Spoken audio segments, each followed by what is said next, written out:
તાજેતરમાં અંજાર તાલુકાના લાખાપર ગામ પાસે આવેલ ડીડીએલ કંપનીમાંથી એસીની ચોરીનો બનાવ બન્યો હતો।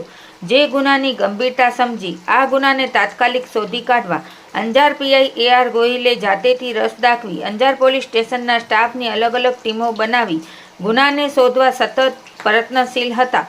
તે દરમિયાન હ્યુમન સોર્સથી બાતમી હકીકત મળી કે ડીડીએલ કંપનીમાં થયેલ 4 એસી ચોરી કરેલ ઈસમો ઇકો ગાડી લઈને અંજારથી મેઘપર બોરીચી બાજુ ચોરીનો મુદ્દામાલ વેચવા માટે જાય છે તેવી બાતમીના આધારે મેઘપર રેલવે અંડરબ્રિજ નીચે ડાબી તરફ કાચા રસ્તા પર ઇકો ગાડીમાંથી અંજારના 4 ઈસમો સાહિલ હુસેન સાંધાણી, જુમ્મા હુસેન સાંધાણી, રજાક હાસમ ચંગમ અને રમેશ હરેશભાઈ કોલીને પકડી ઇકો ગાડીમાં ચેક કરતા અંદરથી હિટાચી કંપનીના એસી મળી આવ્યા હતા।